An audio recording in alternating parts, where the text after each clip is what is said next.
સજાનંદ સ્વામી મહારાજની જય, હરિપ્રસાદ સ્વામી મહારાજની જય, આત્મીય સમાજની જય જય જય. આનંદભાઈ અને ડૉક્ટર સુરતભાઈએ આપણને 35 વર્ષની બધી સ્મૃતિઓનું દર્શન કરાયું. ખૂબ આનંદ થયો.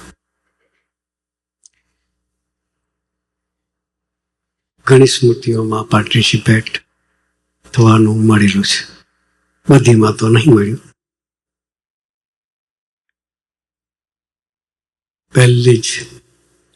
પહેલી યાત્રામાં તો સુરત સ્વામી હતા 1985માં. સુરત સ્વામીની સ્મૃતિ કરાઈ. એ વખતે સ્વામીજી મને વાસના ફાર્મ પર રાખેલો.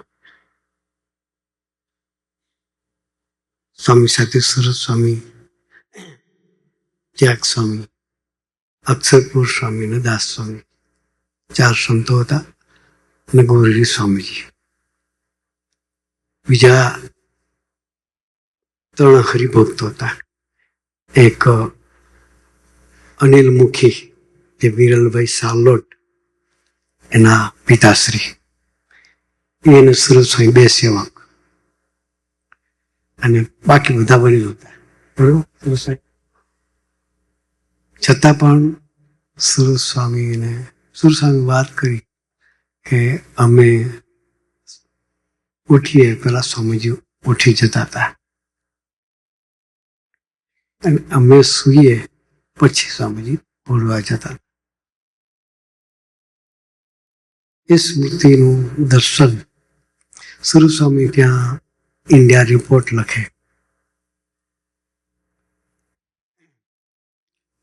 સ્વામીજીએ વાસના રાખેલો, મને કહ્યું રોજ રાતે સભા કરે. અને સભા કરવી મારો સબ્જેક્ટ જ નહોતો. કથા કરવાનું અત્યારે નથી આવડતું, ત્યારે તો કઈથી આવડતું હોય. સેવા કરવી અંગ હતું, પુષ્ટિ કરવી એ અંગ નહોતું. રિપોર્ટ આવ્યો. રિપોર્ટ જેટલા આવે વાંચીને સભા કરીને આનંદ કરીએ, સ્વામીજીની સ્મૃતિ કરીએ. સભામાં બીજું કંઈ ના હોય. સ્વામીજીની રિપોર્ટ આવે, વાંચીને આનંદ કરીએ, સ્મૃતિ કર્યા કરીએ. સુરત સ્વામી રિપોર્ટ આવ્યો.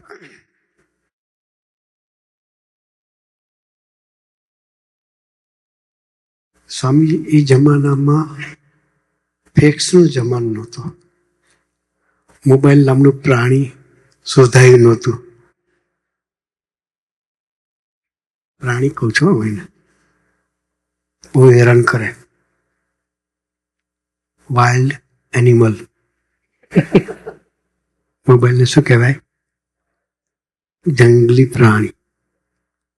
બધાની પથારી ફેરવે નામ. સમજીએ બધા? એ વાઇલ્ડ એનિમલ એ જમાનામાં નહોતું. સ્વામીજી કોઈ બી ઇન્ડિયા જતું હોય તો મોસ્ટલી ટપાલો લખતા. ખબર પડે કે ચિરાગભાઈ ઇન્ડિયા જાય છે. ચિરાગભાઈને પૂછે ક્યારે જવાના છો? તો સ્વામીજી સોમવારે નીકળવાનો છું. તો શનિ ને રવિ સભા તો હોય જ વીકેન્ડમાં. તો એ સભાનું બધું પતાવે પછી રાતે ટપાલો લખવા બેસે. ઓવરનાઇટ. સાક્ષી છે.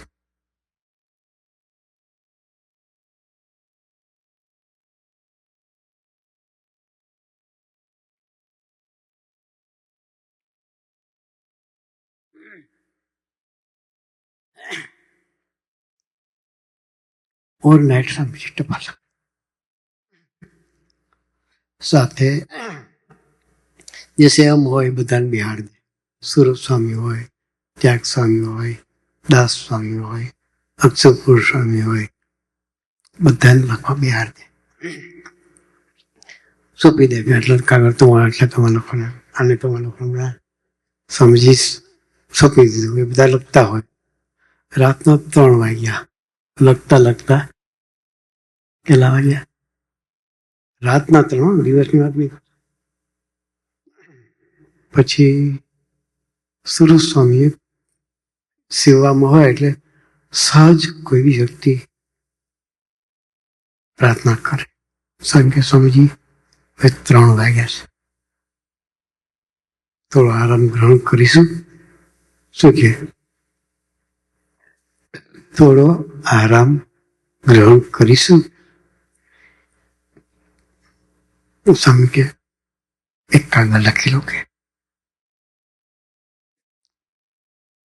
અમે કદાચ પ્રાર્થના કરીએ, હું છે, સુરત સ્વામી છે, હેતના અંગવાળા, એટલે હેતે કરીને પ્રાર્થના કરીએ.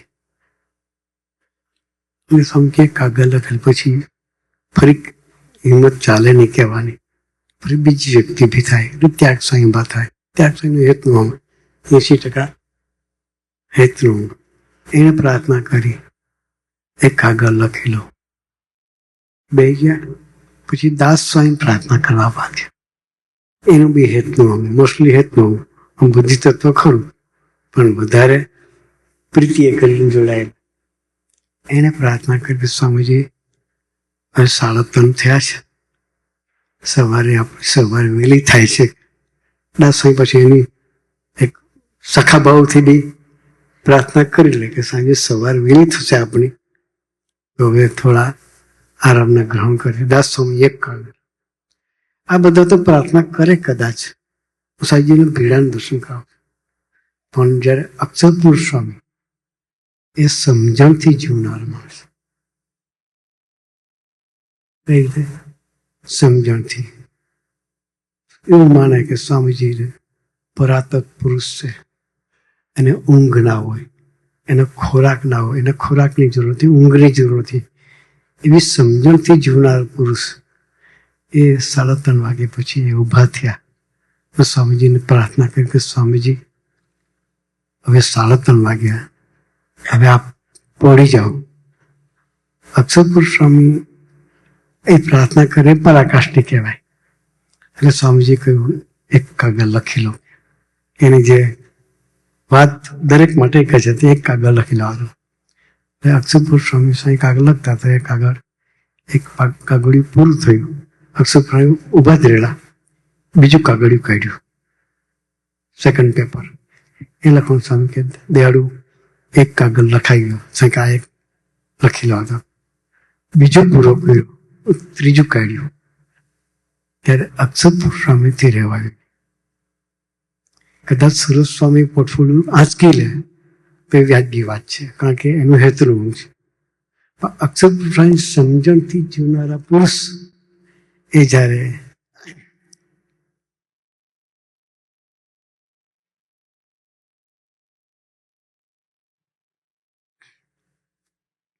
પોર્ટફોલિયો આંચકી લે એ ભીડા ભક્તિની પરાકાષ્ઠા કહેવાય. શું કહેવાય? ભીડા ભક્તિની પરાકાષ્ઠા કહેવાય. એટલે પોર્ટફોલિયો આંચકી લીધો. આ રિપોર્ટ ત્યાં આવેલો.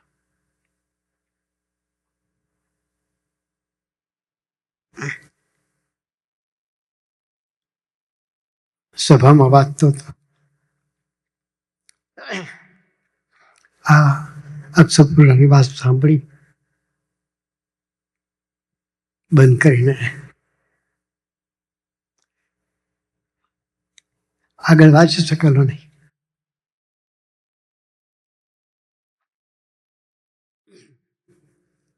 કારણ કે મારું પણ હેતનું અંગ, હેત અને વિશ્વાસ. એટલે અક્ષરપુરુષની જો પોર્ટફોલિયો આંચકી લે તો પરાકાષ્ઠા કહેવાય. દરેક વ્યક્તિને ભીડાની અસર તો જ થાય કે પોતે ભીડામાં ઇન્વોલ્વ હોય તો. અત્યારે તમે સાંભળો છો, તમને એટલી અસર નથી, 5%, 10% અસર થશે. પણ મારે રાત્રે 3:30 સુધી જાગવાનું થાય તો મારી ઊંઘ બી ડિસ્ટર્બ થતી હોય, સવારે મારે પણ વહેલા ઉઠવાનું હોય. એટલે જ્યારે મારા શરીર પર એ ભીડો જ્યારે પડે ને ત્યારે મને એના ભીડાનો ઓરિજિનલ વસ્તુનો ખ્યાલ આવે. અક્ષરપુરુષનો પ્રસંગ વાંચ્યો ત્યારે હું રડી પડ્યો.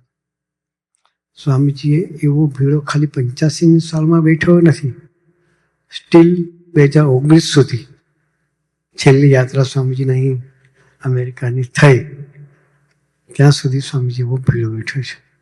સ્મૃતિની વાત કરી આનંદભાઈએ કે તમારા જીવને કોઈ શિબિરોની કોઈ સ્મૃતિ હોય તો જ્યારે 89માં જ્યારે પહેલી શિબિર કરી હું સરસ્વતી સાથે વ્રજભૂમિની ધરતી પર કદાચ દિવાળી દશેરા પર શિબિર થયેલી કદાચ ને એ વખતે જે સ્વામીજી બધાના શૂઝ કાઢેલા એ પ્રસંગના સાક્ષી અમે બે છીએ હું સરસ સ્વામી અને એ સ્મૃતિ પણ અમારા જીવનની અદ્ભુત સ્મૃતિ છે. કોઈ દિવસ સ્વામીજીએ કેટલો દાખલો કર્યો છે આપણા લેવલ આવવા માટે. એ દાખલાના ફળ સ્વરૂપે આપણે અત્યારે અહીં શાંતિથી આનંદ કેલોલ કરી શકીએ છીએ. બીડો એણે બેઠો અને આપણને આનંદ આપ્યો. એ સ્મૃતિ અમારા જીવનની કોઈ દિવસ ભૂલાવી નથી. શું કહે છેલ્લું બીજો મુદ્દો શું કયા માઇન્ડસેટ થી અમારે બધા માઇન્ડસેટની વાત કરી. હું ટાઈમ સેટના માઇન્ડસેટ વિચાર્યું જ નથી. તમે જ્યારે બોલાવો ત્યારે આવવાનું. તમે કહો હવા છે આવવાનું હવા છે અને તમે કહો હવા 5 આવવાનું તો હવા 5. This is time set.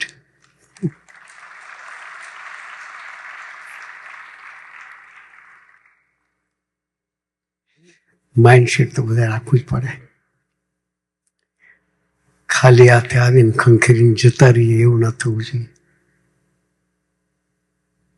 ખાલી હાથે આવીએ ને ખંખેરીને જતા રહીએ. સ્વામી જ્યારે અમે વિચારમાં નીકળતા ત્યારે સ્વામીજી કહેતા હતા હરિભક્તોના દર્શન કરવા જજો કે એમાંથી કંઈક લઈને આવજો. જ્યારે વિચારમાં નીકળે સંતો પ્રાર્થના કરવા બરોબર સાહેબ કે ખાલી હાથે નહીં આવતા કે આપણને કંઈક મળે એવું લઈને આવજો.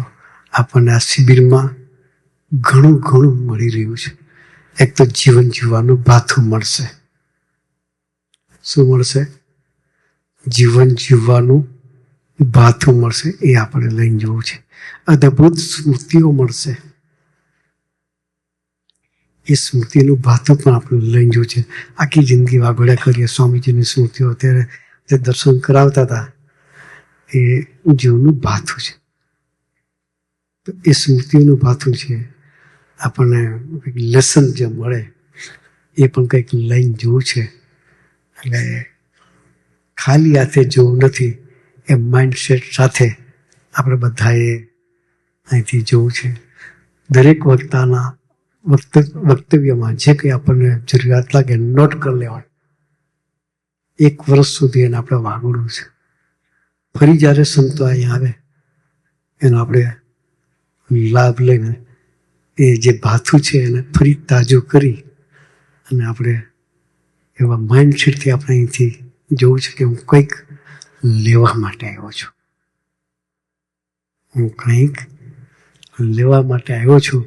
એવા માઇન્ડસેટ સાથે આપણે બધાએ શિબિરે અટેન્ડ કરવી છે અને સ્વામીજીને ખરેખર રાજી કરવા છે ને એના દિલમાં સ્થાન લેવું છે. સ્વામીજી બાપાના વખતમાં જ્યારે સાથે ફરતા ત્યારે સ્વામીજીનું એક જ માઇન્ડસેટ હતું. કોઈ બી સેવા કરતા આપણે ખબર છે સ્વામીજી પોતે પોતાના પ્રસંગનું દર્શન કરાયું હતું કે નારાયણ ઘાટ સાફ કરવાનો જે પ્રસંગ હતો બાપા ફરતા નીકળ્યા સ્વામીજી સાથે હતા. એટલું કહ્યું કે આપણે અહીંયા જલ્દી ઉત્સવ કરવો છે. તમે સાફ કરી નાખો એવું બાપાએ કહ્યું નહોતું. રુચિ દર્શાવી. શું દર્શાવી? રુચિ દર્શાવી.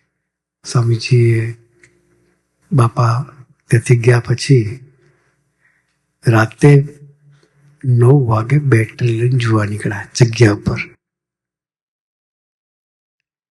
જોયું તો પાણીની અંદર કચરો ખૂબ હતું. પગથિયા પર લીલ હતી. ઘાસના પાંદડા ને રાડા એ બધું પડ્યું હતું અંદર. સ્વામી જોયું પછી ત્યારે જ નક્કી કરી નાખ્યું કે હું બેસી જાઉં. કે માઇન્ડસેટ પોતે એકલા બેસી ગયા. રાતના 9 થી સવારના 3:30 સુધી કેટલા કલાક થયા? 6.5 કલાક સુધી. ત્યાં હેલોજન હતો. ટોર્ચની લાઇટ કેટલું હોય? એ ટોર્ચની લાઇટથી સ્વામીએ 6.5 કલાક સેવા કરી. સ્વામી કે એક જ ધ્યેયથી હું સેવા કરું. યોગી મનમાં ચલાવીના ધરતી પર હોય નહીં. એ માઇન્ડસેટ. આ પુરુષ ધરતી પર હોય નહીં, એના ચલાવી નહીં પડ શકે. એના ચલાવીને તકલીફ ના પડે. એ શાંતિથી આવે, શાંતિથી બેસે, શાંતિથી ઉત્સવ કરે, શાંતિથી બધાને પ્રસાદ આપે અને આનંદ કરાવે. એ માઇન્ડસેટથી 6.5 કલાક સ્વામીજીએ સેવા કરી. આપણે પણ અહીંયા જે કંઈ સેવા ભક્તિમાં તક મળે, અરસપરસની સેવા પણ એવા ઉમંગથી, એવા ભક્તિભાવથી, એવા મહિમાથી આપણે કરવી છે. આપણને કોઈ સેવા ન સોંપે પણ જરૂરિયાત લાગે કે આ જગ્યાએ આ સેવાની જરૂરિયાત છે, કોઈ કરતું હોય તો આમંત્રણ વગર આપણે સેવામાં લાગી જવાનું. એ પોતાપણાની ભાવના છે. આપણે અહીંથી આ વસ્તુ લઈને જોઈ છે કે રસોડાવાળા હમણાં ચક્કર મને આવ્યો રસોડામાં. રસોડા અહીંયા જોવા નહીં આવવાના કે તમારા સ્ટેજ પર શું ચાલે છે, એનું સમયો ઘણો, શિબિર ઘણો, એ રસોડું જ છે. આવા જે ભક્તોના જે ગુણ છે, પાર્કિંગવાળા સેવકો છે, એ પાર્કિંગમાં જ વરસાદ પડશે તો એ ત્યાંથી ખસવાનો નથી. એ એની સેવામાં જેવા સિન્સિયર છે, દરેક વસ્તુનું જે સારું છે એ લઈ જવું છે. કોઈની સિન્સિયરિટી હોય, કોઈની ભક્તિ હોય, એવા માઇન્ડસેટથી આપણે શિબિર ભરવી છે. તો સ્વામીજી આપણને અહીંથી કંઈક લઈ જવાના માઇન્ડસેટ સાથે શિબિર ભરવાનું બળ આપે. એ જ પ્રાર્થના સહજાનંદ સ્વામી મહારાજની.